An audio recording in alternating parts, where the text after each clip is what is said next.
Según el orden prefijado, el primer informe lo va a realizar como amigo del tribunal la representación del Centro de Estudios Legales y Sociales, doctor Loretti.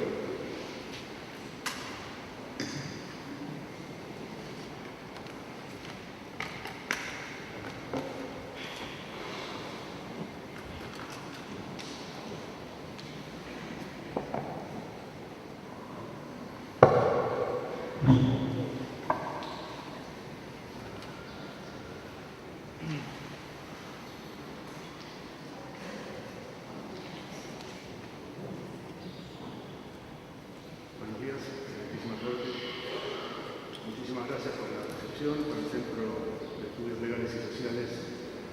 Es muy importante la apertura de esta instancia de audiencias públicas informativas. Creemos que es un aporte fundamental a la vida institucional de nuestro país, en particular de la justicia, y nos congratulamos de ser recibidos en esta oportunidad.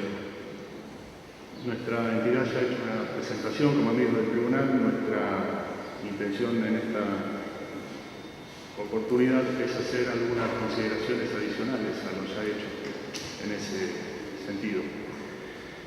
En particular, la sentencia de Cámara hace una apreciación respecto a la existencia de un juicio de valor apresurado. Y eso para nosotros tiene una relevancia particular a la hora de dirimir qué tipo de doctrina se va a aplicar sobre la existencia o no de expresiones de hecho o de opiniones. En ese marco nos tomamos el atrevimiento de reconocer que la doctrina del derecho a la información en España menciona tres tipos de mensajes: el mensaje de ideas, el mensaje de juicios de valor y el mensaje de hechos. Y en ese plano la existencia del mensaje de juicio de valor, que es lo que asienta la Cámara en su sentencia, está tamizada indefectiblemente por cómo las ideas se aplican a hechos que son relevados. Razón por la cual nosotros entendemos que lo que se debe dirimir en este caso es efectivamente la existencia de afirmaciones de hechos tamizadas por, insisto, ideas u opiniones. En ese contexto queremos enfatizar la posición del Centro de Estudios Legales y Sociales en orden a la particular oportunidad de la celebración de esta audiencia y próxima sentencia, en atención a la próxima sentencia de la Corte Interamericana en el caso Kimmel, en el cual el Estado argentino ya ha pronunciado su posición, y así como las sentencias, que ya lo ha dicho la excelentísima Corte, de la Corte Interamericana, o el valor de las recomendaciones e informes de la Comisión Interamericana debe ser tomadas en cuenta. Si bien en ese caso particularmente se trabaja en materia de responsabilidad penal, vemos la importancia que tiene la resolución de este caso en materia de la atribución de responsabilidades superiores, en sede civil. En ese contexto notamos también la importancia que puede tener este fallo en orden a la aplicación del artículo 1089 del Código Civil, que reconoce en su última parte la frase "siempre que el delincuente no probare la verdad de la imputación", con lo cual aparecería a nuestro criterio una exigencia de veracidad dentro del propio texto que cumpla el principio de legalidad a la hora de mirar las responsabilidades superiores, que estaría en cierta situación de incompatibilidad con el principio 7 de la Declaración de Principios de la Comisión Interamericana, que dice: exigencias legales tales como veracidad, oportunidad en la información afectan el derecho a la información y la libertad de expresión. Notamos una eventual colisión que no queremos dejar pasar por alto. En ese mismo sentido, también la sentencia a dictarse, entendemos, debe tener algún miramiento respecto del principio 10 y 11 de la Comisión Interamericana de Derechos Humanos, respecto a que, aún en el caso de las responsabilidades civiles, debe cumplirse con estándares respecto al cumplimiento o a la demostración de la mala fe o la notoria despreocupación en la búsqueda de la verdad, instancia que la Corte ya tiene reconocida previamente en antecedentes vinculados a la aplicación de la doctrina de la Real Malicia.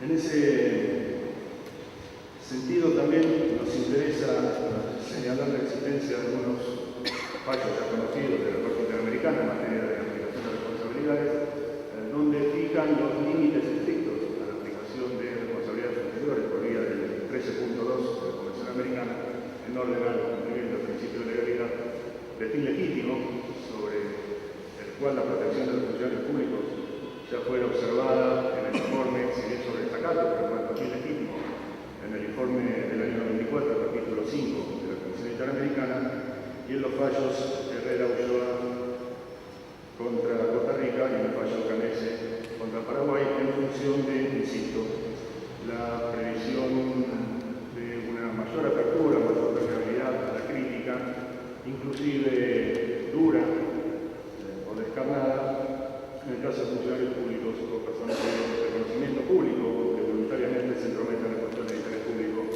como dice el principio 10.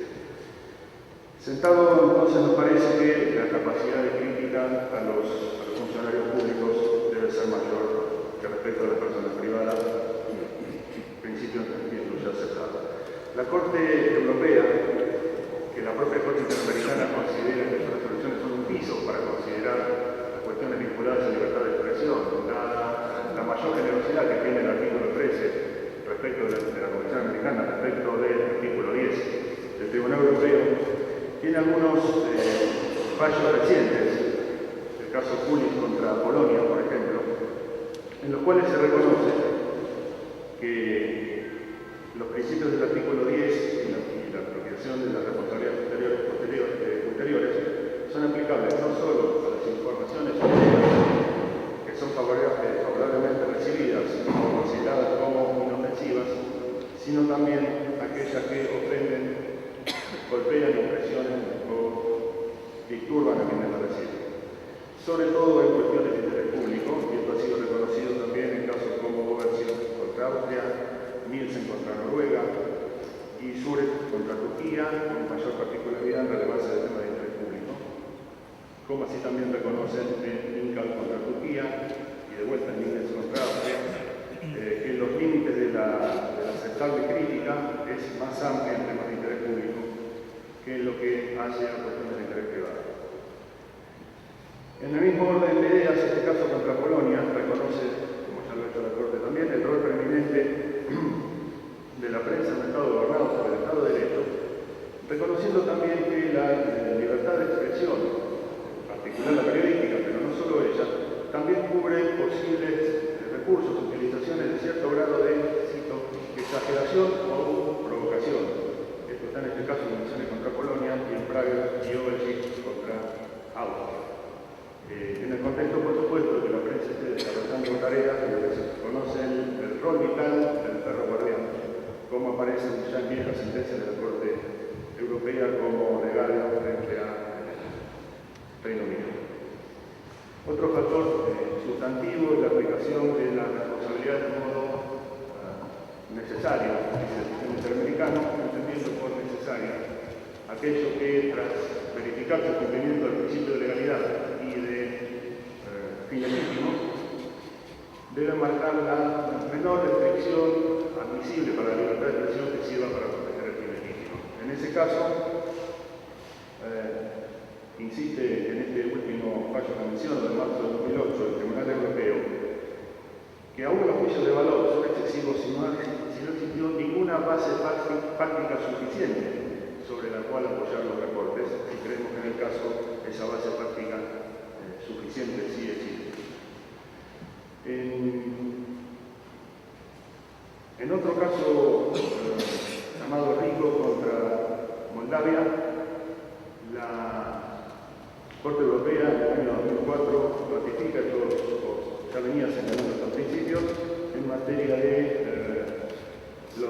los límites a los comentarios críticos son más amplios en el uso de las expresiones respecto a figuras públicas y envuelve inevitablemente el conocimiento de que ellas deben estar sujetos al escrutinio público, y en este caso, el debate de cuestiones de interés público, también dice la Corte Europea en ese caso, se reconoce un cierto grado de, insisto, exageración, provocación e incluso hostilidad.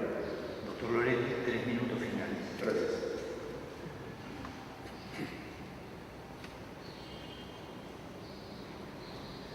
Quisiera citar por último un caso de febrero de 2008 del Tribunal Europeo llamado Filipovic contra Serbia, en el cual se entendió no sobre responsabilidades penales, tampoco lo es en los otros casos, sino sobre responsabilidades civiles. Y a la hora de dividir el margen de aplicación del principio de necesidad social imperiosa para la aplicación de responsabilidades anteriores por el ejercicio del derecho de información, que insisto, es un caso de derecho civil, se entendió que excedía de la situación de necesidad social imperiosa la aplicación de una condena de resarcimiento que superaba en muy poco el valor de 6 salarios del periodista que estaba siendo llevado a juicio. Eso la Corte Europea lo toma como un posible estándar que puede ser una de las resultantes de la resolución de este caso por parte de la Corte Suprema, en orden a cuál es el límite de la efectiva imposición de responsabilidades anteriores en materia civil para que no se desplace el efecto inhibitorio de las responsabilidades penales, que es uno de los argumentos que se planteó en el caso Kimmel, a las responsabilidades civiles. Quiero decir en otras palabras, así como las responsabilidades penales tienen efecto inhibitorio, una aplicación de responsabilidad civil también puede aplicar este principio. Con eso cierro y agradezco nuevamente a la Excelentísima Corte la oportunidad de participar de esta audiencia pública del informe. Gracias.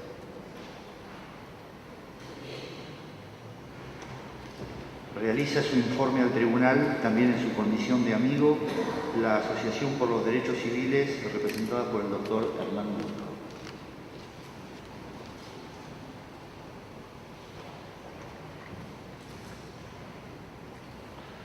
Buenos días, Excelentísima Corte. La ADC, en su escrito de amigo del tribunal y en esta presentación, va a partir de la misma premisa que parte de la sentencia de Cámara, de que esto es un juicio de valor, es decir, que el contenido editorial que dio lugar a la condena es un juicio de valor no susceptible de prueba como verdadero o falso. Partiendo de esta premisa, se siguen una serie de consecuencias. En primer lugar, como dijo mi colega el doctor Loretti, tratándose en un caso donde están involucrados funcionarios públicos en temas de interés público, solo una necesidad social imperiosa puede justificar una condena, ya sea penal o civil. Esto aparece claramente en el fallo de la Corte Interamericana en el caso Herrera-Ulloa. Y por supuesto se encuentra también, quizás no los mismos términos, en la jurisprudencia de esta excelentísima Corte. Si esto es así, si solo una necesidad social imperiosa puede justificar juicios de valor que puedan ser considerados desacreditantes, y también podemos partir de esta premisa que contiene la sentencia de Cámara, no cualquier juicio de valor que tenga esas características puede justificar una condena.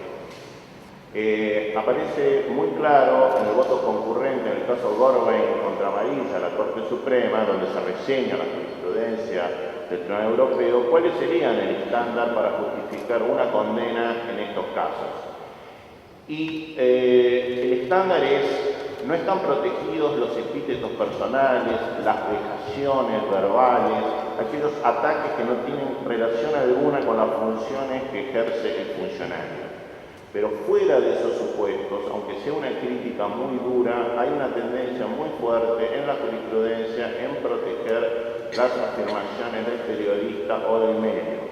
Basta con ver, por ejemplo, el caso Lingens, también mencionado por mi colega, citado también en el voto concurrente en Gorbein con Amarilla, donde el Tribunal Europeo consideró protegidos afirmaciones que contenían críticas tales como el primer ministro austríaco es autor del más bajo oportunismo moral, de conductas indignas.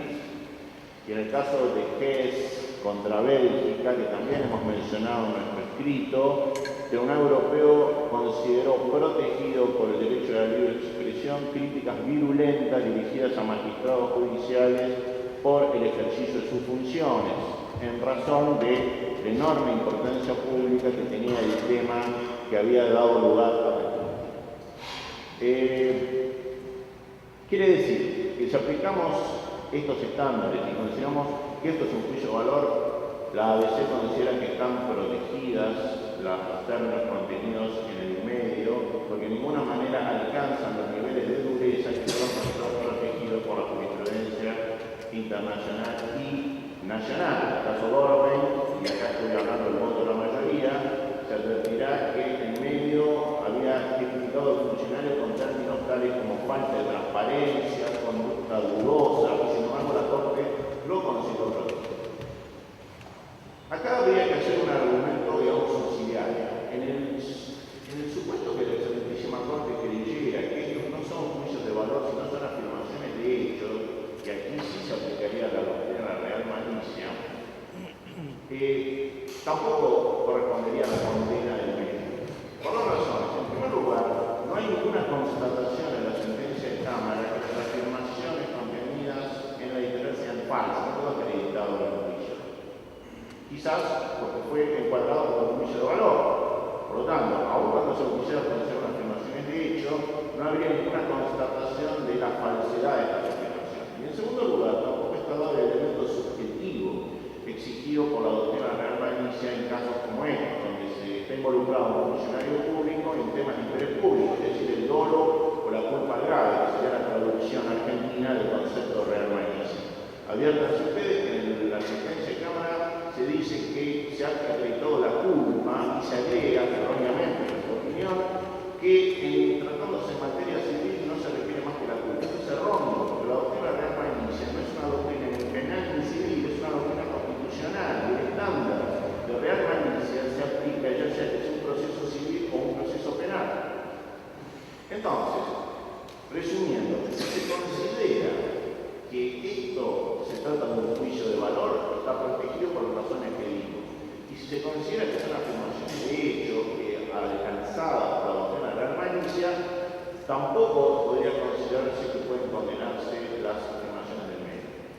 Debe aclararse una cosa, la sentencia de Cámara también tiene una notoria contradicción, porque luego de decir que esto es un juicio de valor, que no se aplica el estándar de la real malicia por ser un juicio de valor, lo cual en sí mismo es correcto, agrega consideraciones acerca de la subjetividad del medio. Y esto, por supuesto, es irrelevante cuando se trata de juicio de valor. Esto también aparece claramente explicado en el voto concurrente Gorben. Es decir, el análisis del grado de subjetividad del medio solo tiene sentido cuando se trata de afirmaciones que puedan ser probadas como falsas y verdaderas, y no en el caso del juicio de valor. Y por último, nos queda decir que si la Corte considerara que esto es un supuesto de afirmaciones de hecho, pedimos a la Corte que ratifique expresamente la doctrina de la real malicia, que fue la última vez que fue admitida por la Corte Suprema, es el caso Guérinot de diciembre del año 2004. Bueno, en conclusión, consideramos que la sentencia de Cámara contiene una interpretación equivocada de las cláusulas constitucionales de libertad de expresión y por lo tanto consideramos que debe ser revocada. Muchas gracias, Excelentísima Corte.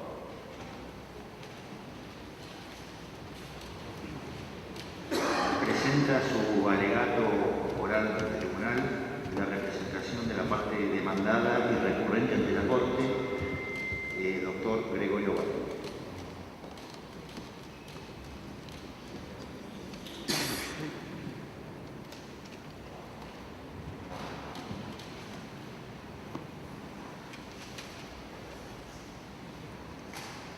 Señores jueces del Superior Tribunal de la República, nos limitaremos a complementar o profundizar ciertos aspectos que están desarrollados en el expediente, sin incluir, por supuesto, ninguna consideración nueva, porque sería apartarnos, de cierto modo, de la forma en que quedó grabada la noticia. En primer lugar, advertimos que en el fallo de la Cámara no se sigue la distinción que ha establecido la Corte Interamericana de Derechos Humanos entre el ejercicio de la libertad de prensa de una dimensión individual y una dimensión institucional. La Corte en reiteradas oportunidades ha dicho que la libertad de prensa es una especie de un género único que es la libertad y que la dimensión individual se encuentra en plena igualdad con los restantes derechos y libertades que se reconocen en la Convención Americana sobre Derechos Humanos y que los conflictos entre esas libertades deben ser resueltos en cada caso concreto en función de los valores que han sido vencidos. Pero cuando el ejercicio de la libertad de prensa se refiere a cuestiones que hacen a las instituciones gubernamentales básicas, al sistema político democrático, nos estamos proyectando una dimensión institucional. Y en esa dimensión, la libertad, el ejercicio de la libertad de prensa o el derecho de prensa merece una consideración particular. No es absoluta, pero merece una consideración particular. Doctor Varela, la intención del tribunal en este caso es, sobre todo, dialogar con las partes en algunos temas que nos parecen de interés para establecer la causa. Y me gustaría preguntarle, usted hace referencia al interés institucional, es decir, usted afirma, en definitiva, que el editorial del diario tuvo por finalidad expresarse sobre un tema de interés público o institucional. Ese fue su primer enfoque. Mi pregunta es si al hacerlo el editorial usted considera que desarrolló opiniones o también se refirió a hechos. Señor juez, quienes conocemos la actividad periodística sabemos que en una editorial se ejerce el derecho de crítica y no la opinión. La opinión se basa efectivamente sobre el juicio de valor. El derecho de crítica se basa sobre el juicio de conocimiento que adquiere el editorialista en función de hechos producidos. ¿Cuáles fueron los hechos producidos en este caso? Pues un excelente trabajo de investigación realizado por uno de los periodistas más brillantes en esa área, como es William Berry, publicado a través de sucesivas notas en el Diario de la Nación, que no merecieron reparo alguno de parte de la Cámara, que fueron también objeto de publicidad en otros diarios y que generan un conocimiento para el medio de prensa. De modo que lo que hace la Nación en la editorial es el derecho de crítica e incluso citando hechos concretos como la auditoría que impuso en su momento el Superior Tribunal y la existencia al momento de la editorial de una causa penal en donde se estaban investigando presuntas irregularidades que se habían cometido en el seno del cuerpo médico forense, aunque jamás la editorial dice que se cometieron, sino que señala que se deben realizar investigaciones para precisamente preservar y revitalizar el valor que tiene ese organismo como auxiliar fundamental de los magistrados judiciales. Perdón, doctor Badeni. En la editorial, en una parte dice, en este caso, para peor, aparece una cierta forma de estructura ilegal en el ámbito forense. ¿A qué se refiere con estructura ilegal?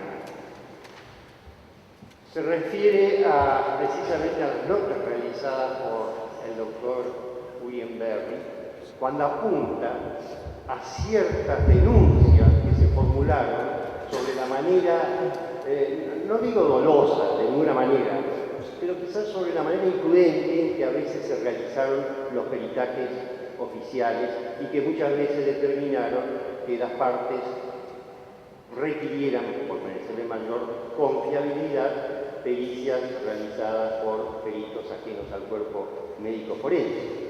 Pero en ningún momento en esa nota se menciona persona alguna.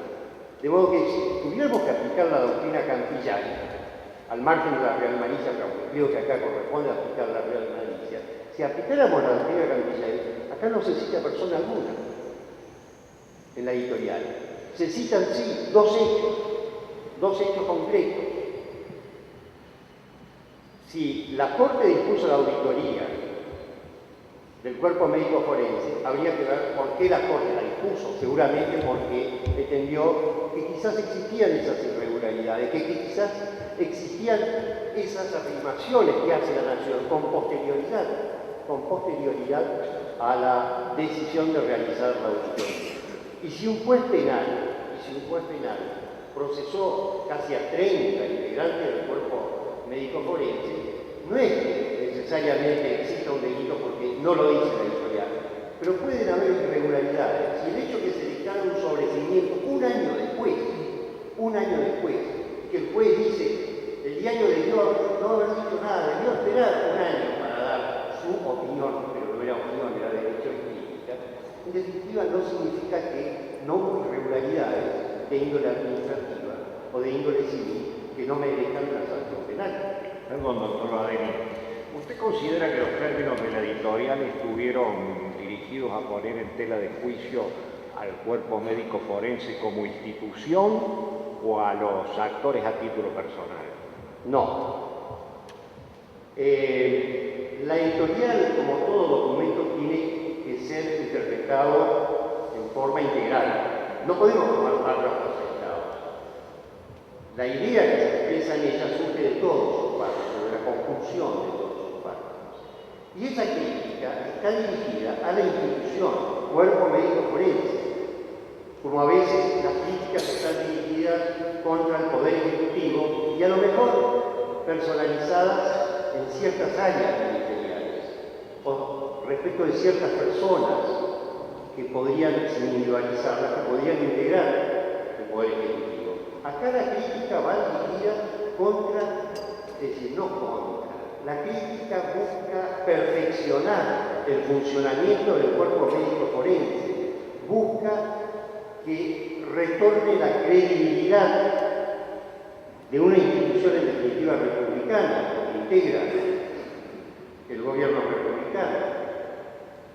La editorial procura ayudar, construir, no destruir. Y considero que es un grave error que algún médico forense se dé por aludido, como considero que es un grave error que algún diputado, algún senador se dé por aludido si hacemos una crítica genérica al funcionamiento del Congreso. Me gustaría alguna aclaración sobre estos términos, cuando dice que el resultado de los peritajes califica como incoherente, temerario, negligente y no confiable, entre otros términos convergentes, el trabajo de los peritos de la Corte. ¿Se podría explicar un poquito sobre todos estos términos de temerario? Si la señora jueza me puede decir en qué párrafo de la editorial está en el párrafo que empieza, en este caso para peor, aparece una cierta forma de estructura ilegal. Al final de eso, ese párrafo termina diciendo que el resultado de tales peritajes viene a avalar las sospechas, calificando como incoherente, temerario, negligente y no confiable, entre otros términos convergentes, el trabajo de los peritos de la Corte. Exacto. Hubo denuncias, y esas denuncias quedaron incorporadas en definitiva y fueron tomadas como válidas o serias por el juez penal, sobre cierta presunta incompetencia de algunos médicos forenses, opiniones avaladas por médicos no forenses, y que en su momento, aparentemente, esos dictámenes de esos médicos forenses habrían sido convalidados en forma quizás no transparente por algunos otros colegas, adoptando la posición de un cuerpo que, en vez de considerar que la ofensa va dirigida contra el cuerpo, considera que la ofensa va dirigida contra ellos. Y en un sistema republicano, por supuesto, sabemos que los integrantes de cualquier órgano gubernamental no son ángeles, son seres humanos plagados de defectos, a veces de más defectos que virtudes. Pero de todos modos, cuando se habla de la institución, en este caso el cuerpo médico forense, sus integrantes no tienen por qué darse por aludidos. Si se dan por aludidos, bueno, es un tema que atañe a ellos. En las notas periodísticas de investigación que la Cámara consideró que no eran lesivas, sí, en muchas de ellas se nombran algunos peritos, se describen los actos que ellos han realizado, o las presuntas irregularidades o errores médicos en que habrían incurrido, pero todo ese material es el que sirve de base a la editorial. La editorial no es una creación despojada de toda conexión con la realidad. Es el derecho de crítica basado sobre hechos resultantes del periodismo de investigación ejercido por Urien Berry y que no mereció rechazo alguno, crítica alguna por parte de la Cámara de los Senadores. Doctor Badeni, siguiendo su línea argumental, hasta ahora tenemos algunos elementos claros, es decir, el editorial tiene, según sus afirmaciones, una finalidad que es la crítica institucional y no referida a personas. Y luego dice que esa crítica está basada en algunos hechos. Entre esos hechos está mencionado la existencia de una estructura ilegal manifiesta, que es lo que ha referido el doctor Maqueda. ¿Usted considera que el diario, al afirmar esos hechos, debe ejercer alguna diligencia razonable? ¿La ha ejercido en este caso para asegurarse que esos hechos tengan algún piso de realidad? ¿Cuál es el estándar que usted considera que debería aplicarse?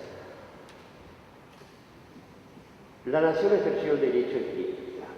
La Nación es un diario que tiene casi 140 años de existencia y cuyo lema, generado por el general Bartolomé Mitre, es: esta es una tribuna de doctrina. Y esa línea la ha seguido a lo largo de casi 140 años. Y por eso es el diario argentino que tiene más prestigio en América y en Europa, en todo el mundo. Y lo podemos ver en las reuniones de la Asamblea de la Sociedad Interamericana de Prensa o en las reuniones de la Asamblea de la UAN, de la Asociación Mundial de Periodistas, donde dirigentes del diario de la Nación participan activamente en la conducción de esas entidades. Si se les da esa participación es porque se considera que es un diario serio, es un diario serio. Si la editorial del diario La Nación escribió esto con la vehemencia propia con que deben ser tratadas las noticias de índole institucional, no en forma pusilánime, sino con valor, con coraje, es porque seguramente tenían el fundamento para decirlo, para criticar el funcionamiento de una institución, para criticar, si no se acepta la posibilidad de ejercer el derecho de crítica de esta manera, si se condena a la Nación por esto, pues olvidémonos de las investigaciones del caso Canja, olvidémonos de las investigaciones sobre la presunta corrupción del intendente de Pinamar, olvidémonos del caso Antonín Wilson. Todo eso no se va a poder publicar con la vehemencia y con el vigor que muchas veces ponen los hombres de prensa en resguardo de los valores de una democracia constitucional. El aspecto jurídico que me interesa aclarar es que, como usted bien sabe, hay una distinción que también han referido los amigos del tribunal entre la opinión crítica y la afirmación de hechos. Y usted ha dicho que el diario ha afirmado hechos. ¿Cuál sería el estándar que usted considera aplicable ahí? Es decir, cuando se afirma hechos, como aparentemente es el caso de decir hay una estructura ilegal manifiesta. Este es un caso típico de aplicación de la doctrina de la Real Malicia. Caso típico de aplicación de la doctrina de la Real Malicia. Acá se ha brindado, se ha ejercido el derecho de crítica y el derecho de información sobre el funcionamiento de un organismo gubernamental, de un organismo que integra el gobierno, como el Poder Judicial integra el gobierno según nuestra Constitución. La crítica fue ejercida con absoluta buena fe y con el convencimiento de que respondía a una realidad. No puede hablarse de dolo o de reckless ragazzi, que en realidad equivale al dolo eventual, pero que no existe en nuestro derecho. Hablemos de disculpa. No se puede hablar de una manifiesta desidia de parte del editor al publicar la nota, cuando al momento de publicarla un juez estaba procesando a un gran número de integrantes del cuerpo médico forense. Lo que decía en ese momento la editorial era la verdad, no era una falsedad. Un año después, cuando el juez deja sin efecto el procesamiento, ignoro cuál fue el resultado de la auditoría que hizo la Corte, la situación varió, pero de modo alguno podíamos pretender que la Nación esperara un año para dar la noticia, porque esa noticia dejaba de ser tal para transformarse en historia. Entonces, se dan todos los requisitos del estándar de la Real Malicia. funcionario o institución pública presuntamente agraviada, manifestaciones referentes al ejercicio de funciones públicas o institucionales. Acá no se trata de entrometerse, de violar los derechos personalísimos de las personas que están involucradas, al margen de que no se cita a persona alguna. Y no está aprobado ni el dolo, ni la manifiesta desidia de parte de la Nación. Porque eso podría afirmarse en caso de haber salido, al momento de publicarse la editorial, el fallo de la Cámara. Pero la Nación no tuvo ningún reparo cuando salió el fallo, perdón, del juez, cuando salió el fallo del juez absolutorio en publicarlo también. Y eso demuestra lealtad periodística. Eso demuestra que hay honor en los periodistas. Cuando después de haber hecho la crítica, de la cual no se retractan, no tienen inconvenientes en dar a publicidad otros actos colaterales al episodio, precisamente para satisfacer el derecho de información del pueblo. Acá no se trata de satisfacer el derecho de informar del periodista, acá se trata de satisfacer el derecho de información del pueblo para que el pueblo saque las conclusiones que mejor le parezcan. Eso hace a la esencia del pluralismo, eso hace a la esencia de un sistema democrático constitucional, eso hace a la esencia de lo que llamaba Mariano Moreno, patrono de la prensa argentina, cuando decía: no prefiero vivir soportando los riesgos de la libertad a convivir en la paz generada por una certidumbre tranquila. Y la libertad de prensa, por supuesto que genera riesgo, como genera riesgo cualquier libertad, pero la democracia constitucional es un desafío permanente de asunción del riesgo.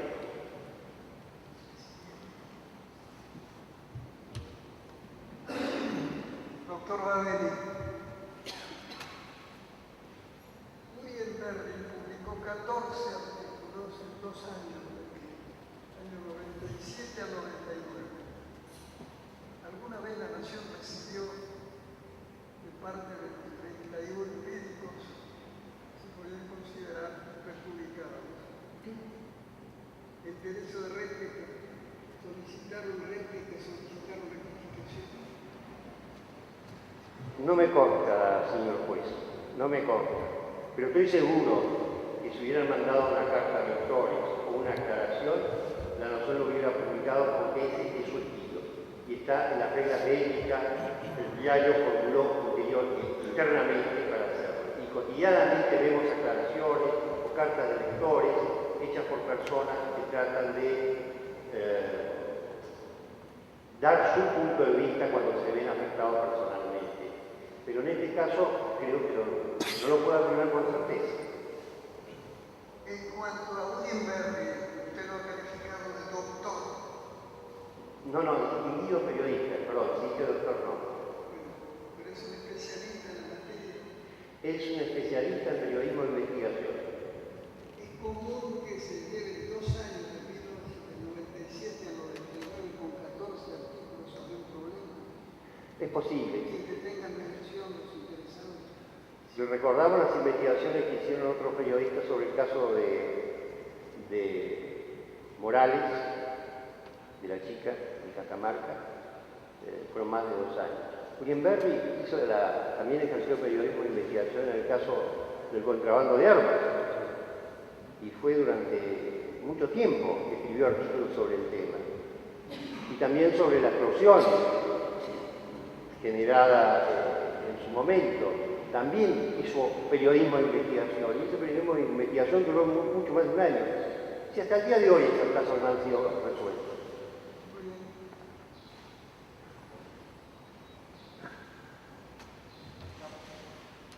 Doctor, le agradecemos mucho. Tiene algo más que decir, pero el tribunal ya no tiene más preguntas que realizar. La finalidad es ayudar y complementar datos. Si el tribunal considera que está satisfecho cuanto a las declaraciones que podemos formular por el Diario de la Nación, concluimos nuestra exposición sintetizando un pedido para la aplicación de la doctrina de la Real Malicia, que ahora el 2 de mayo se va a aplicar en el caso Químenes, en caso Quilmes, por la Comisión Interamericana de Derechos Humanos, como bien se ha dicho acá. ¿Por qué? Porque el Estado argentino reconoció que la Corte se equivocó en condenarlo a Quilmes. Y en cierta medida reproduce el voto que en incidencia en esa oportunidad formuló el doctor Sáenz cuando dijo que correspondía aplicar el estándar de la Real Malicia. Y lo único que ruego, no nos olvidemos del desafío de Mariano Moreno. Y no pongamos restricciones innecesarias a la prensa, transformando a los periodistas en hombres mediocres como los que describió en su momento José Ingeniero, porque le hace un flaco favor al progreso de la prensa. Muchas gracias, doctor. Realiza su informe verbal al tribunal la representación de la parte actora y apelada ante la Corte, doctora María Delia Pereira.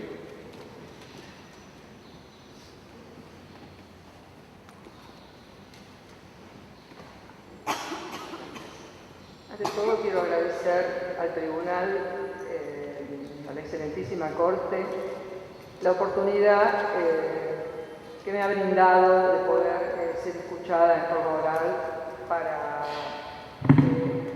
reiterar algunas cuestiones y aclarar las que vuestra excelencia determine.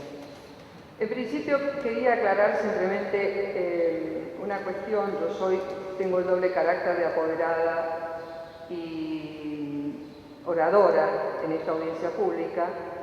Bueno, es mínimo simplemente decir, y que me cabe recordar acá al doctor Curchi, que ha fallecido recientemente, que es uno de los actores.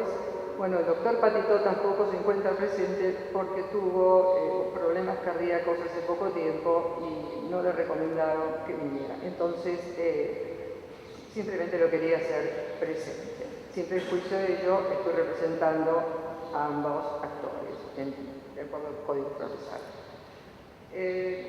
Yo quería referirme en primer lugar a algo que hasta este momento nadie dijo, y después, bueno, entrar en los demás temas.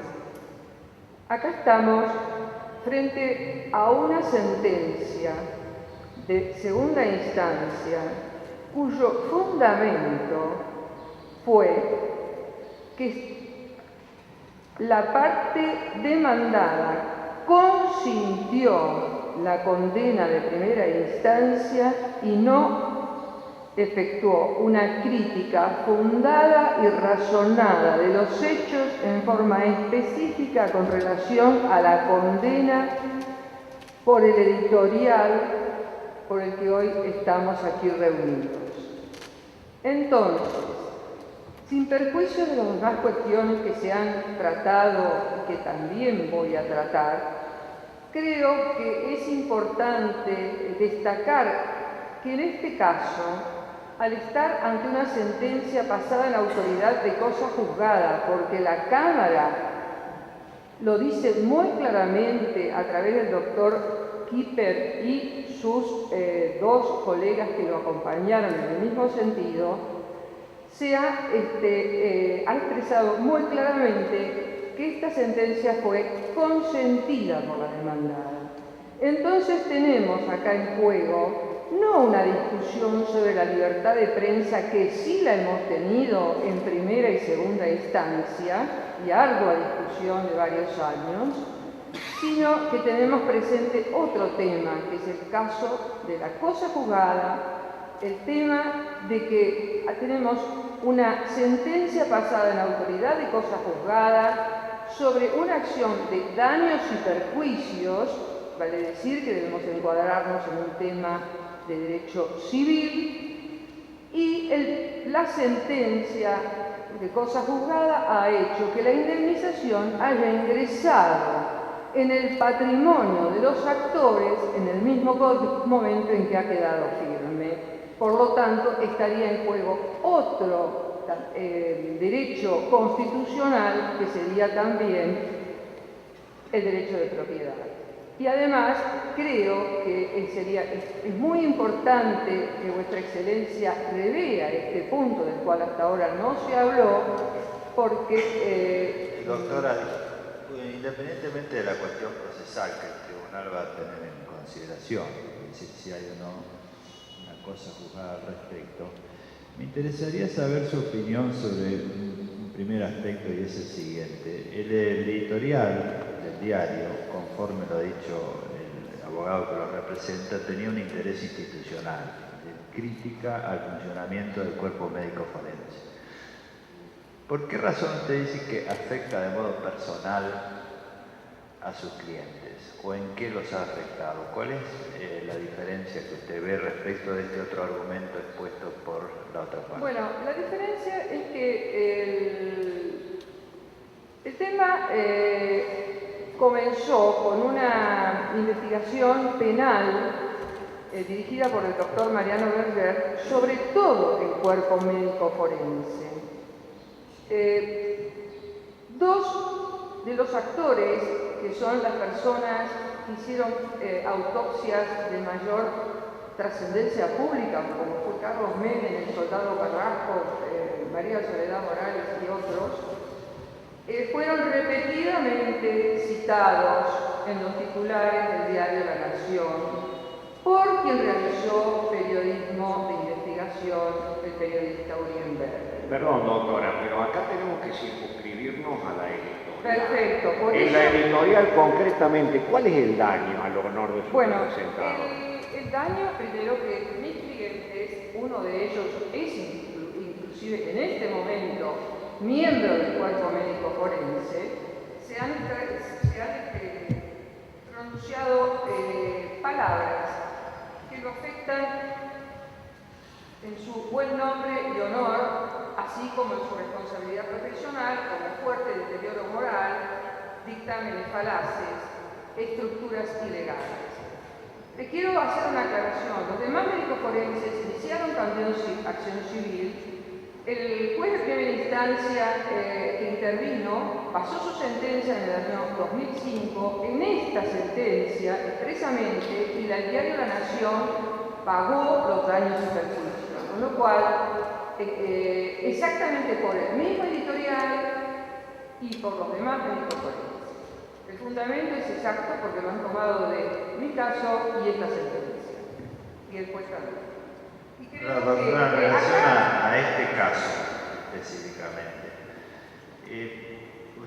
hay que distinguir jurídicamente si hay una finalidad institucional y una crítica a la institución y por lo tanto nos desenvolvemos en el campo de la esfera pública, de funcionarios públicos, o si hay una afectación de derechos personalísimos, del buen nombre y honor. Desde el punto de vista jurídico, ¿cuál es su opinión al respecto en relación a sus clientes y en este caso en relación a la editorial? Bueno, yo creo que aquí no hay una crítica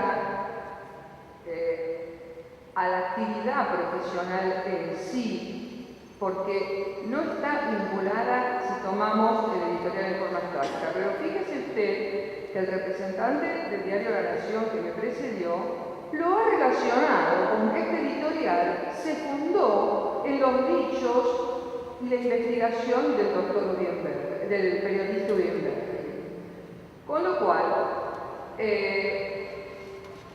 nosotros vemos claramente una intención simplemente agraviante. Quiero aclarar algo.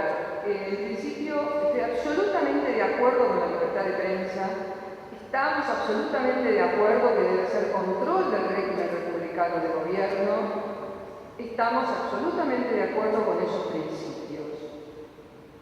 Pero ese principio no es absoluto.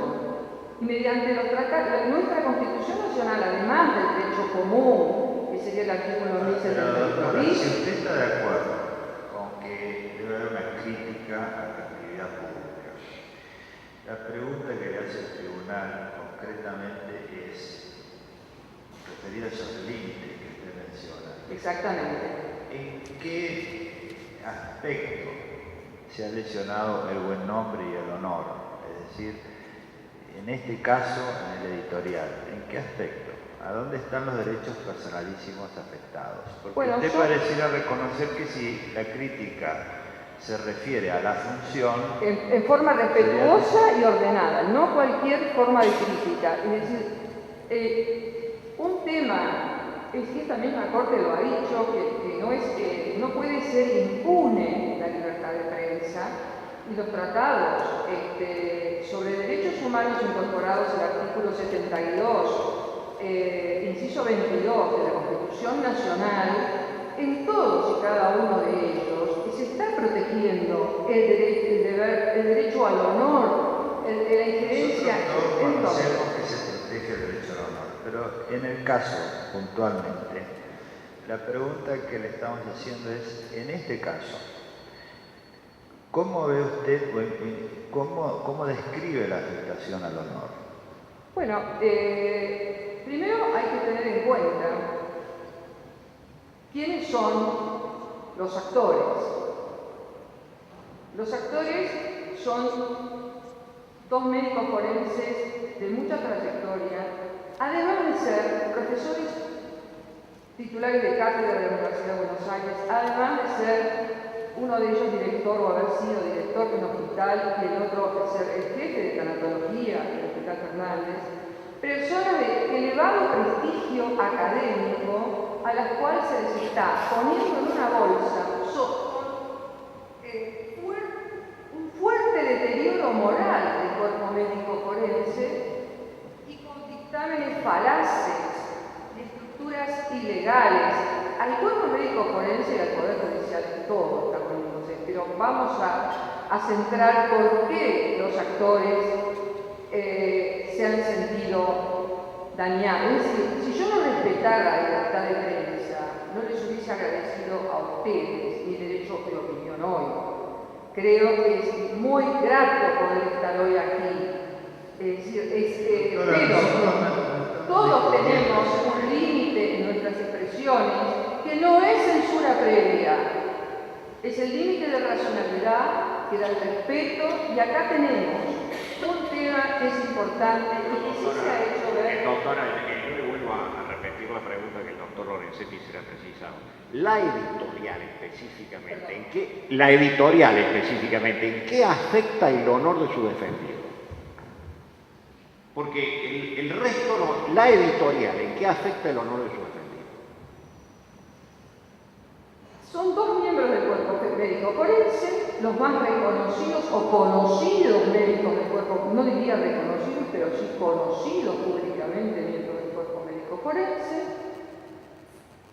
que están dentro de una apreciación que el mismo doctor Mariano Berger en su sentencia de penal dice que no se ha respetado el principio de inocencia, como aquí se ha hablado de mi predecesor ha hablado de la investigación penal.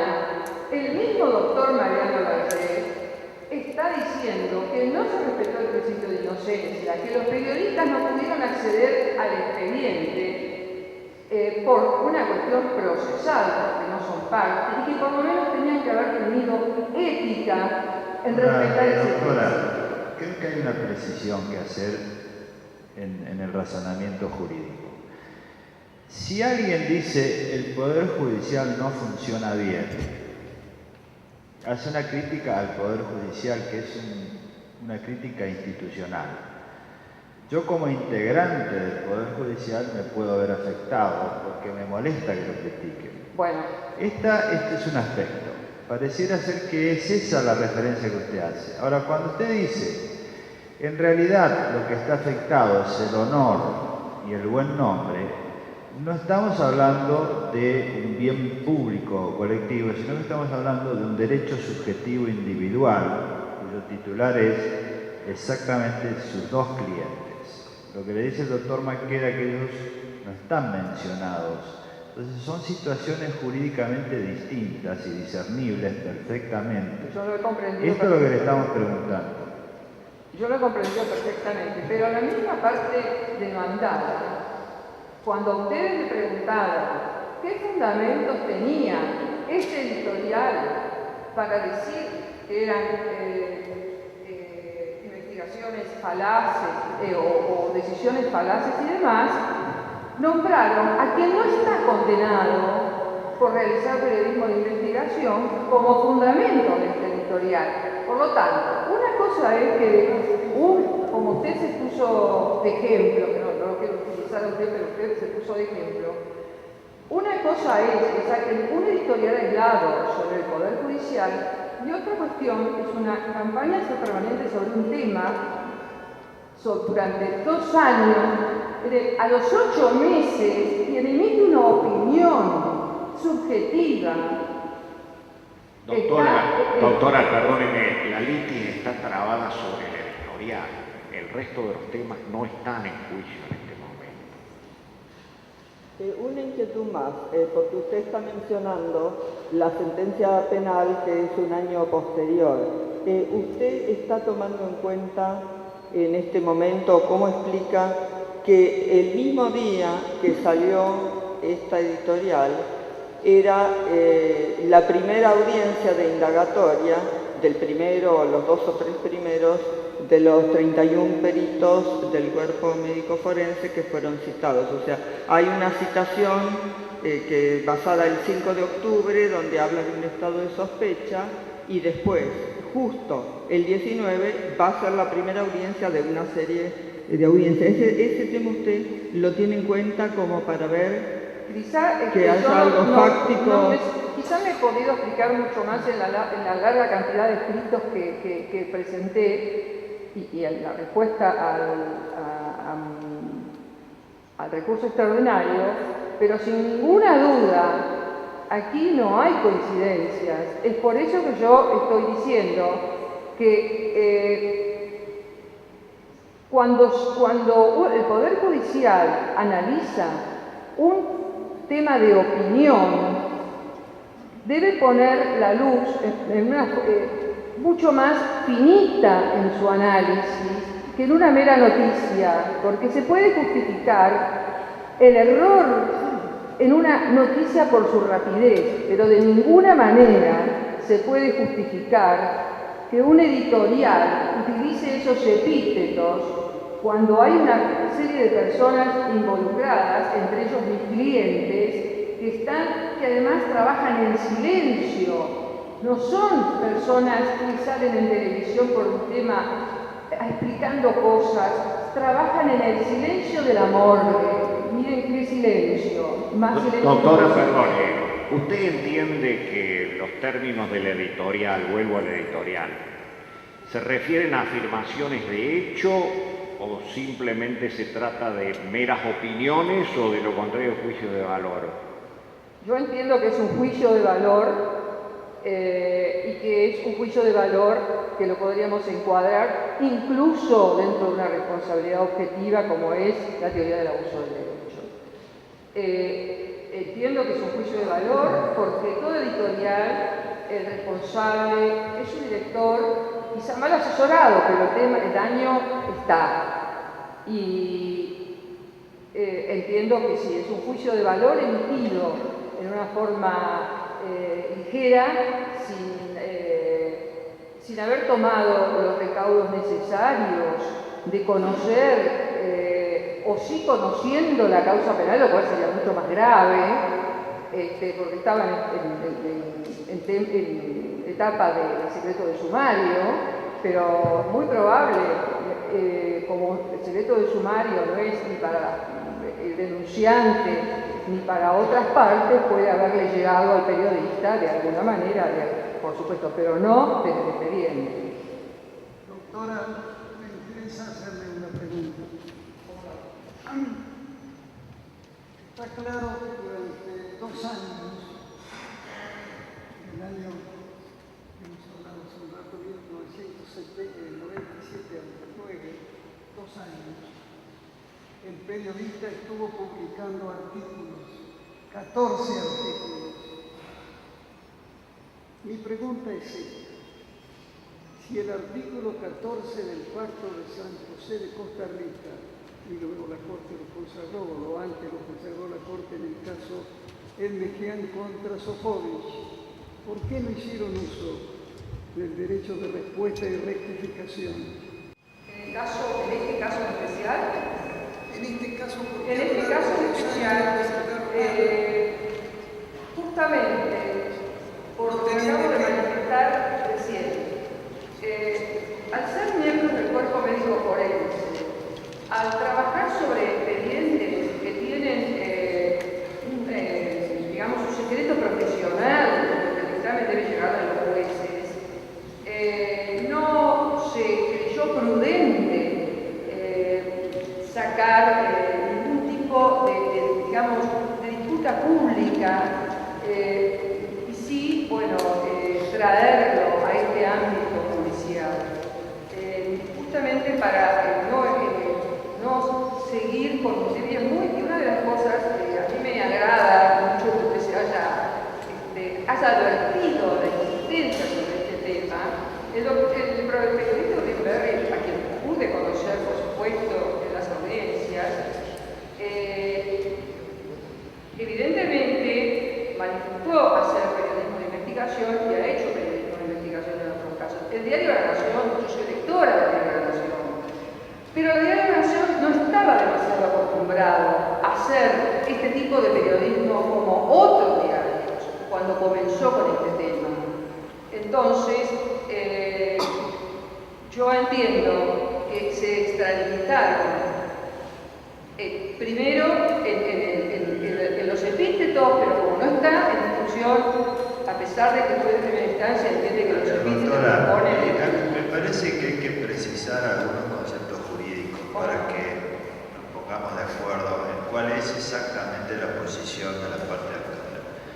Primero, usted dice que los dos médicos forenses que representa trabajan en el secreto de la morgue y que no ejercieron el derecho de réplica porque no querían poner en público alguna actividad. Ahora bien, ¿son funcionarios públicos o no son funcionarios públicos? Primera pregunta. Yo entiendo que son miembros del Poder Judicial que podrían tener las características de un funcionario público por el cargo, pero no están, digamos, todo su... Pero no es muy difícil desde el punto de vista jurídico definir. ¿Son funcionarios públicos o no lo son? Mire, yo realmente desconozco cuál es la calificación administrativa que le da el Poder Judicial a los peritos del Cuerpo Médico Forense de la Corte Suprema de Justicia de la Nación. Lo que sí le puedo asegurar es que no es como otros funcionarios públicos que usted podría, o lo que se llama un funcionario público, una persona que está expuesta, que interviene política y jurídicamente en ciertas cuestiones, tiene otra calidad. Supongamos que puede haber distintas calidades, pero evidentemente están en una función. Función, sí. Función, sí. Y lo que se discute era sobre la función. Usted dice que habría acá una responsabilidad objetiva derivada de un abuso del derecho. Sin embargo, la idea de que el abuso del derecho genera una responsabilidad objetiva es, por lo menos, muy discutible en la doctrina, ¿no es cierto? Por el otro lado, usted dice, si hay responsabilidad objetiva, no se analiza la conducta, simplemente hay un resultado que se incumple. Y por el otro lado, usted dice que en realidad lo que está imputando es que fueron negligentes o fueron no se utilizaron todos los medios adecuados, lo cual es una imputación de responsabilidad subjetiva. Entonces, ¿es subjetiva o objetiva? Bueno, yo le voy a... ¿Se basa en el abuso del derecho o en qué? Yo le voy a hacer un análisis un poco más claro, quizás lo que tenía idea de exponer. En principio, tenemos desde el punto de vista del derecho interno, del derecho civil, el artículo 1071 bis, que se rige por el artículo 1109 y ahí estaría el tema de la culpa, que acá, sin ninguna duda, podemos llegar a una culpa grave o una culpa gravísima si tomamos el camino de la responsabilidad subjetiva. Si tomamos como abusiva la conducta de los periodistas, podemos hablar de una responsabilidad objetiva según algunas interpretaciones se tiene por el abuso del derecho. Lo que sí quería aclararles además, porque no me manifesté sobre el tema, y sí los amigos del tribunal, que no estoy absolutamente de acuerdo en la aplicación de la teoría de la real malicia y además de que se mezclen, acá tengo excelentes profesores de Derecho Civil y de Derecho Penal, y creo que son dos caminos diferentes, que no se mezclen los casos de Derecho Civil con los casos de Derecho Penal. Es más, el diario La Nación, al plantear el recurso extraordinario, cita el caso de Morales Solá, que fue una querella penal y no daños y perjuicios. Además, la teoría de la real malicia, si bien tiene grandes antecedentes en la doctrina extranjera, aquí está muy restringida y viene desde un tipo de derecho como es un sistema que es el common law. Nosotros tenemos un sistema de derecho codificado que debemos tener muy presente y también muy presente que los tratados internacionales ahora forman parte de nuestra Constitución Nacional. Y yo le pido a este tribunal para concentrarnos en el punto. Si habláramos de la doctrina de la real malicia, estamos hablando de un supuesto de exclusión de la antijuricidad. Lo que le estamos preguntando más concretamente es otra cosa, es decir, ¿de qué lo acusa usted? Perdón, ¿de qué? ¿De qué lo acusa? ¿Cuál es el factor de atribución? Porque ha dicho que podría haber culpa grave o gravísima, o bien una responsabilidad objetiva. Ahora, específicamente, ¿de qué lo acusa? ¿Cuál es el factor? No quiero ser contradictoria con mis propios actos y al elevar el memorial, al contestar el recurso extraordinario, yo lo he fundado en el 1071, en 1109 y hablé también de una conducta abusiva. No tomé posición, porque acá no estoy, digamos, no quiero hacer doctrina en este caso porque estoy en defensa de mis clientes, y nunca he escrito sobre este tema específico, con lo cual tampoco la acepté. Si se toma como abusiva, se debería aplicar además el artículo 1071, dejo a criterio del tribunal si entiende que hay responsabilidad objetiva o subjetiva. No quiero emitir un juicio de opinión académica. Perdón, doctora, vuelvo a los términos del editorial. ¿Usted cree que estuvieron dirigidos la editorial? Estoy hablando. Sí, la editorial. Vuelvo al editorial, porque la litis está trabada sobre el tema de la editorial. ¿Usted cree que los términos de la editorial estuvieron dirigidos a poner en tela de juicio al cuerpo médico forense como institución o a sus defendidos, a los actores a título personal? Yo le diría a cada uno de los miembros del cuerpo médico forense, es por eso que los demás también iniciaron el juicio a que hice referencia, que la Nación consistió la sentencia basada en esto, a cada uno de los miembros del cuerpo médico forense y por supuesto a la institución en general. ¿Por qué a cada uno de los miembros del cuerpo médico forense? Porque todo esto tiene su origen en un plenario que fue firmado por cada uno de los miembros del cuerpo médico forense. Entonces no podemos, si bien yo no quiero hablar no quiero irme del tema, ni quiero hablar de por qué llega ese plenario, si ustedes me lo quieren hablar, pero le quiero decir para no desenfocar el tema, llega un plenario, un pedido de que se dicte un plenario por todo el cuerpo médico forense, y mis clientes, que justamente son especialistas en tanatología, firmaron ese plenario junto con cada uno de los peritos. Entonces creo que hay un ataque individual, además de un ataque institucional.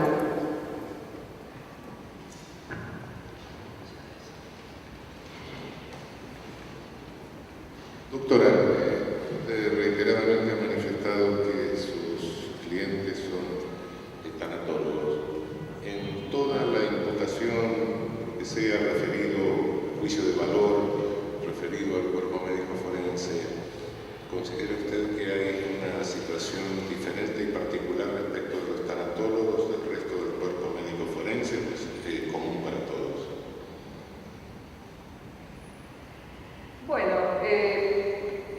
claro para la audiencia que yo me enteré, me impresionó un poco que tanatólogos es especialistas en muerte.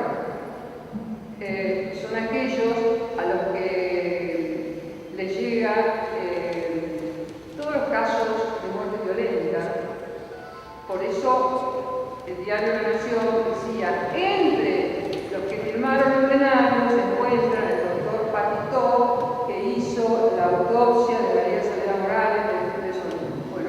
Bueno, por eso se encuentra el doctor Curchi, que hizo la autopsia de Pero doctora, eso no lo dice el editorial. ¿Cómo? No, eso no lo dice el editorial. Estamos discutiendo el editorial. Lo tengo muy claro. El tema es, los demás médicos, yo creo que todos están en un pie de igualdad científica. Simplemente, estos tienen la característica de tener a lo mejor la decisión de si una muerte ha sido violenta o suicidio. Son casos muy límites en los que de pronto deben dictaminar. Yo lo que quise expresar además es que para mí el deber de todo juez, de todo funcionario, digamos, toda aquella persona que actúa dentro de un expediente, debe manejarse dentro de las pautas del expediente y dentro del derecho procesal, y no pueden dar a conocer sus ideas por la prensa. Es más, nunca la Nación le ha pedido el derecho a réplica, pero creo que no corresponde. La diferencia, yo creo, simplemente que es que trabajan en un ámbito absolutamente nada público.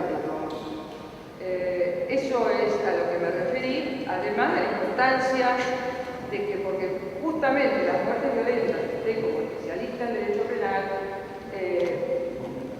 doctora, está un poco en la tribunal considera que ya está agotada la sesión. Le agradecemos mucho su participación. Bueno, muchas gracias y también agradezco a esta Corte Suprema de Justicia de la Nación esta oportunidad de